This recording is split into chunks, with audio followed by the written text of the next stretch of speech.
নবী মুহাম্মদুর রাসূলুল্লাহ সাল্লাল্লাহু আলাইহি ওয়াসাল্লামকে সুবিশাল একটি দায়িত্ব দিয়ে এই পৃথিবীতে পাঠিয়েছেন। দায়িত্বটা কতটুকু বড়?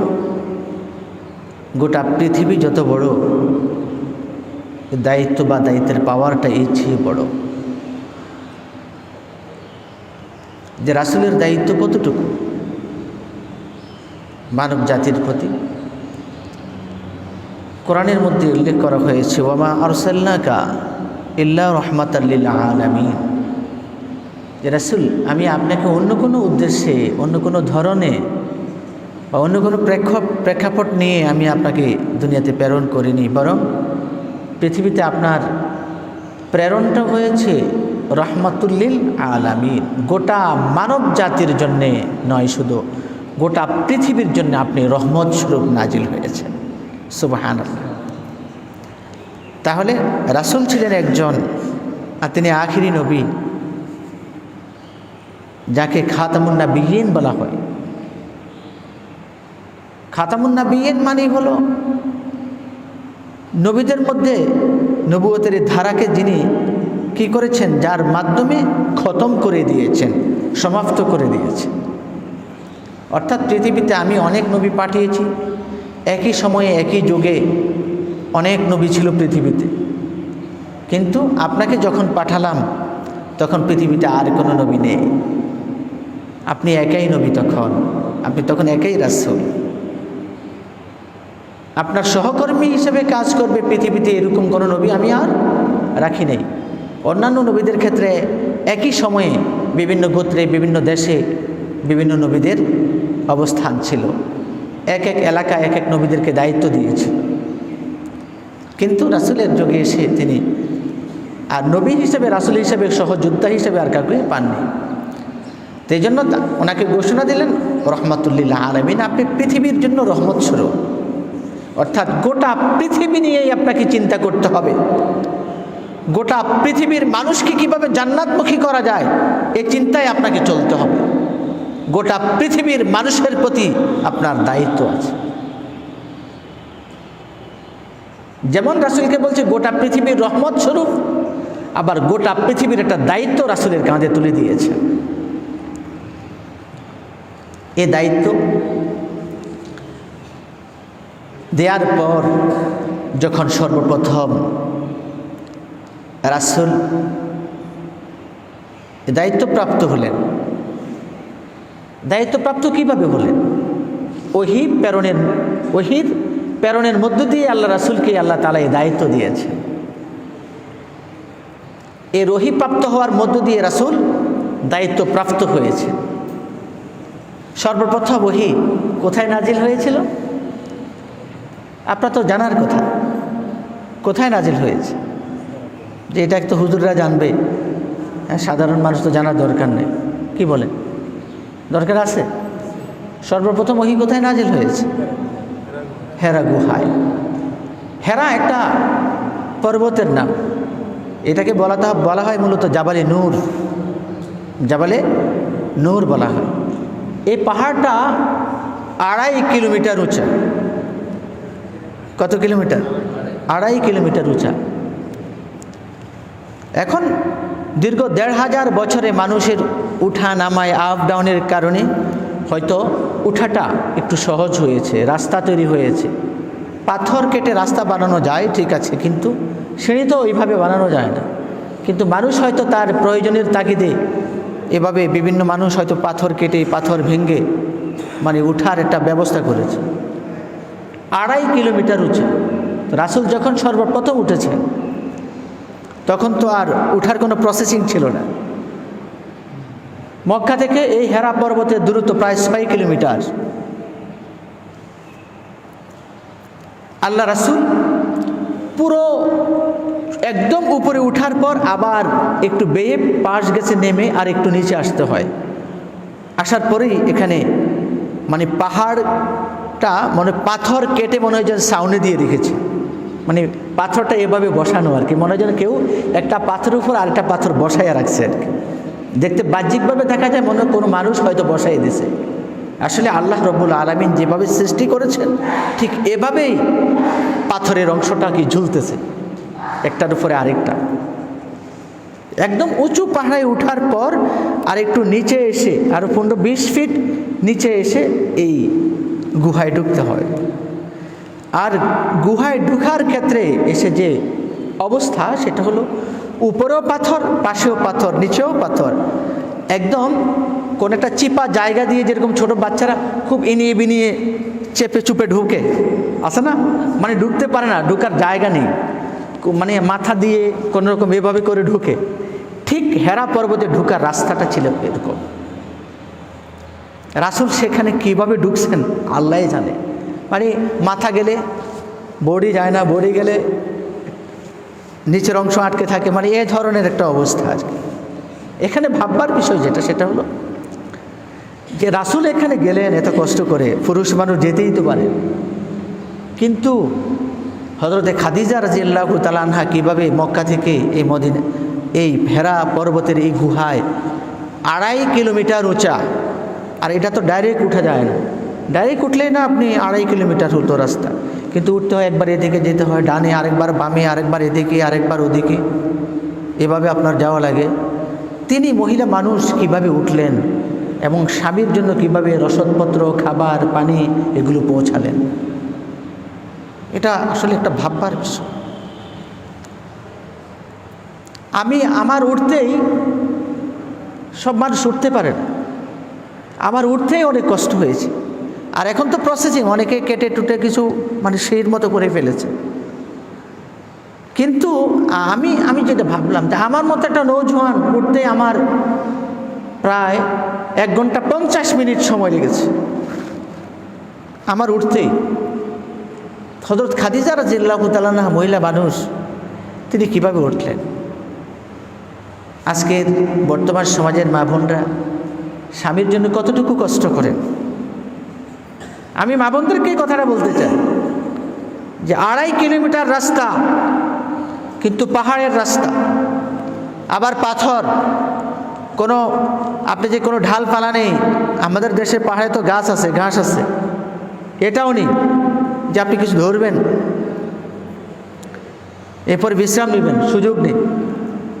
এখন হয়তো মানুষ কিছুক্ষণ উঠার পর বসে থাকে, পানি খায়, খেজুর খায় বা কিছু খায়, আবার উঠে কিছুক্ষণ, মানে ধারাবাহিকভাবে তো উপরে উঠা যায় না। যাদের জয়েন্টে প্রবলেম তারা বুঝবেন যে আসলে উপরের দিকে উঠাটা কত কষ্টের। আমি মা বোনদেরকে যেটা বলতে চাই সেটা হলো আল্লাহ রাসূলের প্রতি স্বামীর প্রতি কত অগাধ ভালোবাসা থাকলে একজন নারী কত কষ্ট করে সেখানে দৈনিক খাবার এবং পানীয় পৌঁছাতে পারেন। আল্লাহু আকবার। এই গুহায় মানে ছোট্ট একটা জায়নামাজ পাতানো যায়, এই সিস্টেমের একটু জায়গা আছে। হয়তো কালের ব্যবধানে হয়তো জায়গাটা কেউ হয়তো তৈরি করেছে, কিন্তু ওই সময় হয়তো এভাবে ছিল না। কিন্তু পাথর, এখানে পাথর, এই দিকেও পাথর, আপনি যাইতেই পাথরের সাথে ধাক্কা লাগবে আপনার। আল্লাহ রাসূল কাবার চত্বর থেকে হেরা পর্বতের গুহায় আরোহণ করেন, আর চতুর্দিকে পাথর আর পাথর, পাথরের চিপায় ছোট্ট একটি জায়গা।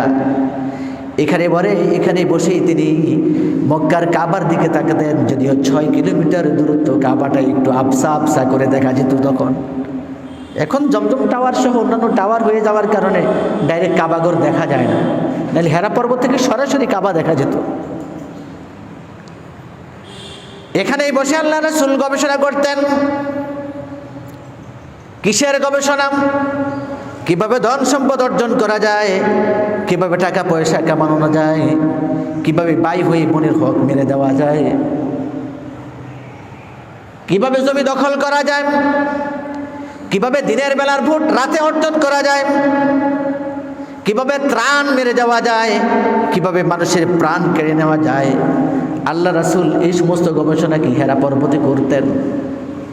না না না না, আল্লাহ রাসূল এই ধরনের গবেষণা করতেন না, বরং গবেষণা করতেন কিভাবে ভাই থেকে কিভাবে বাবার হকটা ভাই আর বোনের মধ্যে সুন্দরভাবে বন্টন করা যায়, কিভাবে গরিব মানুষের ত্রাণ গরিব মানুষের কাছে পৌঁছে দেওয়া যায়, কিভাবে রাতের বেলার ডিসিশনটা রাতের বেলায় হবে, দিনের বেলার ডিসিশনটা দিনের বেলায় হবে, এই সিদ্ধান্ত কিভাবে নেওয়া যায়, এই গবেষণায় আল্লাহ রাসূল হেরা পর্বতের গুহায় বসে করতেন।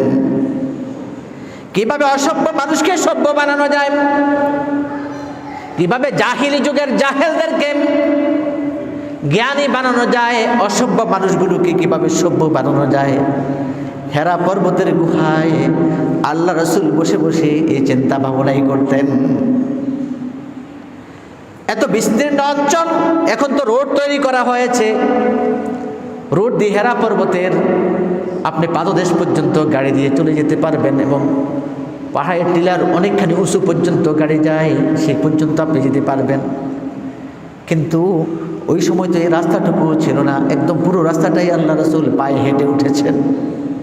স্বামীর প্রতি কত আসক্ত থাকলে, স্বামীর প্রতি কত পরিমাপহীন ভালোবাসা থাকলে হযরতে খাদিজাতুল কুবরা রাদিয়াল্লাহু তাআলা আনহা এত কষ্ট করে হেরা পর্বতের 2.5 কিলোমিটার উঁচু পর্বতের মধ্যে এই পাথরের পাহাড়কে ডেঙ্গিয়ে আস্তে আস্তে করে সেখানে তুলতেন, আর স্বামীর খাবার দাবার এবং পানীয় সেখানে পৌঁছে দিতেন।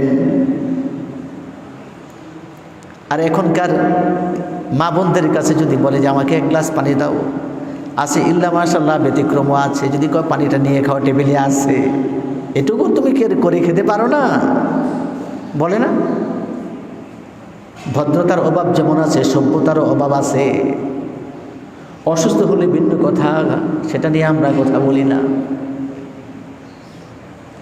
আল্লাহ রাসূল সেই হেরা পর্বতের মধ্যেই গবেষণা করতেন, কিভাবে অধিকার প্রতিষ্ঠিত করা যায়, জালেমদেরকে ভালো মানুষ বানানো যায়, সন্তানদেরকে শান্তিময় করা যায়।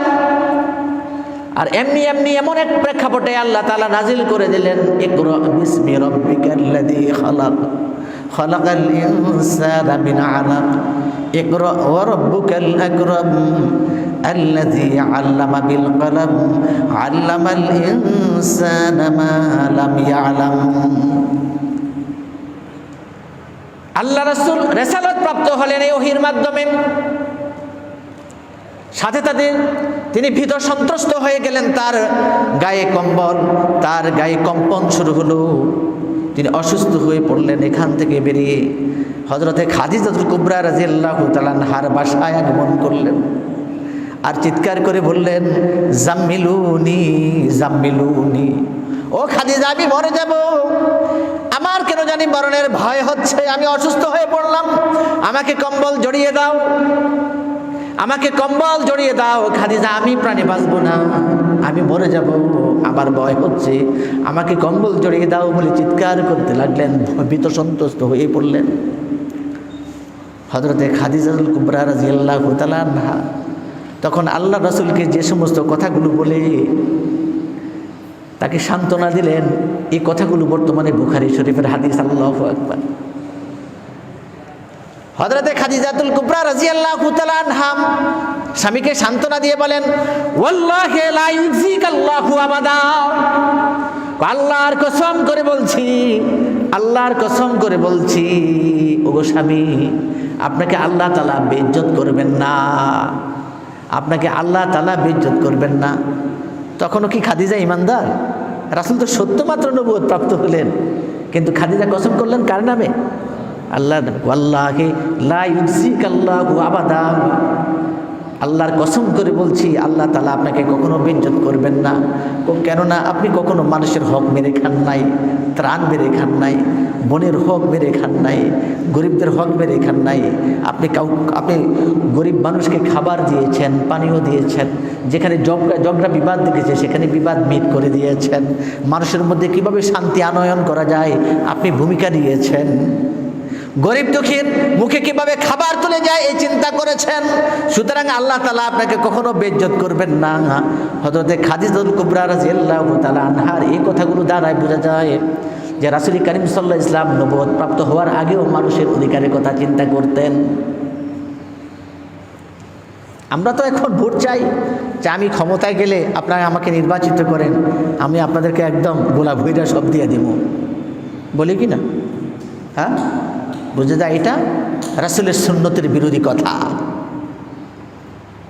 রাসূলের সুন্নতের বিরোধী কথা। যিনি করবেন তিনি দায়িত্বে থাকলেও করবেন, না থাকলেও করবেন। যেমন রাসূল নবুয়ত প্রাপ্ত হওয়ার আগেই মানুষের অধিকার নিয়ে চিন্তা করতেন, বুভুক্ষ মানুষের হাত মুখে কিভাবে খাবার তুলে দিবেন সেটা চিন্তা করতেন। খাদিজাতুল কুবরা রাদিয়াল্লাহু তাআলা আনহার এই কথা দ্বারাই বোঝা যায়। নাইলে হেরা পর্বতে মরুর প্রান্তরে একটা পাহাড়ের গুহায় বসে বসে চিন্তা করতে হতো না। সুতরাং আমি জনপ্রতিনিধি হলে আপনাদেরকে একদম গোলা ভরে দেব, ঢেলে ঢেলে দেব, আপনাদের কোনো অভাব হবে না। যারা এই কথা বলে বুঝতে হবে এটা নাম্বার 1 বাটপার। ক্ষমতা পেলে তুমি তো দায়িত্বের অধিকারী হিসেবে তোমাকে তখন মানুষের জনপ্রতিনিধি হিসাবে তোমাকে কাজ করাই লাগবে, না করে কোনো উপায় নাই। কিন্তু দায়িত্ব পাওয়ার আগে তুমি কতটুকু মানুষের প্রতি জনদরদি, মানুষের প্রতি তুমি কতটুকু আন্তরিক সেটা তুমি তুলে ধরো। আল্লাহ রাসূলের গোলা ভরা ধান ছিল? কথা বলেন, আল্লাহ রাসূলের কি গোলা ভরা স্বর্ণ ছিল? যিনি গোটা মানব জাতির জন্য চিন্তা করতেন, মানুষকে কিভাবে মুক্ত করা যায় শোষণ থেকে, মানুষকে কিভাবে মুক্ত করা যায় সুদের বাণিজ্য থেকে, মানুষকে কিভাবে মুক্ত করা যায় জালিমের জুলুম থেকে, মানুষকে কিভাবে মুক্ত করা যায় ক্ষুধার যন্ত্রণা থেকে, আল্লাহ রাসূল নবী হওয়ার আগেই চিন্তা করতেন। প্রিয় ভাইয়েরাম, আল্লাহ রাসূল ওহীপ্রাপ্ত হলেন, জ্বালালেন কাকে? খাদিজাকে। খাদিজা চিন্তা করলেন কি ব্যাপার, এমন হলো কেন? তিনি তো এমন মানুষ নন, এত ভীত সন্ত্রস্ত হওয়ার কারণ কি? ওরাকা ইবনে নওফলের কাছে নিয়ে গেলেন। তৎকালীন গণক ছিল, ইহুদিদের একজন পাদ্রী ছিল, একজন আলেম। সে বিভিন্ন বিষয়ে গবেষণা করে ভবিষ্যৎবাণী করত। এক সময় মানুষের এরকম অভ্যাস ছিল না, বানর নিয়ে যায় আর বানরওয়ালাকে ডেকে রাশি গণায়, কি ছিল না? ছিল। ওরাকা ইবনে নওফল কিন্তু গণক ছিলেন না, তিনি ছিলেন তাওরাতের পণ্ডিত। তাওরাত কি আসমানি কিতাব না? তাওরাতের পণ্ডিত ছিলেন। তাওরাত গবেষণা করে তাওরাতের মধ্যে আখিরি নবী আগমনের বিভিন্ন রকমের নিদর্শন সেখানে দেওয়া আছে না? নাই? আছে। তিনি তাওরাতের পণ্ডিত ছিলেন, গবেষণা করে বলে দিলেন এটা কারো কাছে বলবেন না, এটা আখিরি নবী। আল্লাহু আকবার। আরো 3 দিন পরে বলিয়েন আখিরি নবী। মানুষ অবাক, নিয়ে গেলেন। এরপরে জানালেন আবু বকরকে, অর্থাৎ নিজের বন্ধু বান্ধব পরিবারকে জানালেন। এভাবে কিছু সময় চলে যায়, বেশ কিছু সময় চলে যায়। নিজের পরিবারের লোকদেরকে জানালেন আল্লাহর একত্ববাদের কথা, আল্লাহর ওহীর কথা। বন্ধুকে জানালেন, কাছের মানুষদেরকে জানালেন। এভাবেই চলছে কি? এভাবে চলবে? ইসলাম এভাবেই চলবে না, এভাবে চলবে না। এভাবে যখন আল্লাহ রাসূলের একটা সোসাইটি তৈরি হলো, বন্ধু বান্ধব জানলো, পরিবারের লোকজন জানলো, এভাবে একটা যখন অবস্থা তৈরি হলো, তখন আল্লাহ তাআলা নাজিল করলেন ওয়ানজির আশীরাতাকাল আকরাবিন। আল্লাহ রাসূলকে আল্লাহ তাআলা আদেশ দিলেন, হে রাসূল আপনি সতর্ক করেন, ওয়ানজির আপনি সতর্ক করেন, আশীরাতাকাল আকরাবিন আপনার নিকটাত্মীয় স্বজনদেরকে আপনি সতর্ক করেন। শুধু পরিবারের মধ্যেই থাকবেন এমন নয়, আপনার নিকটাত্মীয় স্বজন যারা আছে এদেরকেও আপনি জানান, এদেরকে সতর্ক করেন। কিসের সতর্ক করবে? জাহান্নাম থেকে মুক্ত করার জন্য তাদেরকে সতর্ক করেন। এই জিনিসটা এটা সূরা শুআরার আয়াত। এই সূরা শুআরার মধ্যে আল্লাহ তাআলা শুরুতেই নবী মুসা আলাইহিস সালাতু ওয়াস সালামের ঘটনার বর্ণনা দিয়েছেন। এর মানে কি? মুসা আলাইহিস সালাতু ওয়াস সালাম আল্লাহর দাওয়াত দুনিয়াতে খুব শান্তিতে দিয়েছিলেন না? কথা বলেন, খুব শান্তিতে দিতে পেরেছেন? পারেন নাই। ফেরাউনের সাথে বলা যায় যুদ্ধ হয়েছে। শেষ পর্যন্ত মুসা আলাইহিস সালাতু ওয়াস সালামকেও তার স্বদেশ ত্যাগ করতে বাধ্য করেছেন। মুসা আলাইহিস সালাম ফেরাউনের রাষ্ট্র ছেড়ে পরে মুলকে মাদায়েনের মধ্যে চলে গেছে। সেখানে যাওয়ার পরেও শান্তি নাই। হযরত শুআয়ব আলাইহিস সালাতু ওয়াস সালামকে আলামের মেয়েকে বিয়ে করেছেন, আর এটার দেনমোহর আদায় করার জন্য 1 বছর বকরি চড়ানোর দায়িত্ব নিলেন। মুসা নবীও কি বকরি চড়াইছে, আপনারা তো এখন গরু ছাগলের খামার করতে ভয় পান। উৎপাদনমুখী হন, দেখবেন রাষ্ট্র পাল্টে যাবে, জীবন পাল্টে যাবে। শুধু বাজারে উঠবে আর কিনে খাবেন, কাগজের টাকা মেশিন দিয়ে সবাই তৈরি করতে জানে। উৎপাদন করেন, দেখবেন জিনিসের অপচয় আপনি নিজেই করবেন না। এরপরে আদেশ দিল মুসা আলাইহিস সালামকে, যান আপনি ফেরাউনের কাছে যান, তাওহীদের দাওয়াত দেন। ইযহাবা ইলা ফিরআউন। মুসা আলাইহিস সালাম বলল, আল্লাহ আমার তো একা যাইতে ভয়, যে জালিম, আমার ভাই হারুনকেও আমার সঙ্গে নেওয়ার জন্য আমাকে অনুমতি দেন। হারুন কি সহ গেছে। তাকে যখন তাওহীদের দাওয়াত দিলে বলে, আনা রব্বুকুম, তোমার খোদা আবার কে, আমি তো সবচেয়ে বড় খোদা। এই সূরা আশ-শুআরার মধ্যে মুসা আলাইহিস সালামের পুরো ঘটনার বর্ণনা দিয়েছেন। তার মানে আল্লাহ রাসূলকে প্রেসক্রিপশন দিয়ে দিলেন যে আপনাকে এমন এক দায়িত্ব দেওয়া হয়েছে, এই দায়িত্ব পালন করতে গেলেও মুসার মতো আপনাকেও হিজরত করতে হবে, দেশ ত্যাগ করতে হবে, জালেমের বিরুদ্ধে লড়তে হবে, আর জালেমের বিরুদ্ধে আপনাকে বিজয় লাভ করতে হবে। সুতরাং ইসলামের দাওয়াত দিবেন আর চেয়ারটা ঠিক থাকবে, এটা আশা করবেন না। ইসলাম মেনে চলবেন আর রাতে নীরবে ঘুমাবেন, এটা সম্ভব? সম্ভব? ইসলাম মানবেন আর রাতে নীরবে ঘুমাবেন, এটা সম্ভব না। ইসলাম মানবেন আর সবাই আপনাকে দেখলে সালাম দেবে, এটা সম্ভব না। আল্লাহ রাসূলকে প্রেসক্রিপশন দিয়ে দিলেন। ইনশাআল্লাহ এই বিষয়ে আমরা বিস্তারিত কথা আগামী জুমায় আলোচনা করব। আপনারা আজানের সাথে সাথে চলে আসবেন। আজকে যদিও আমরা একটা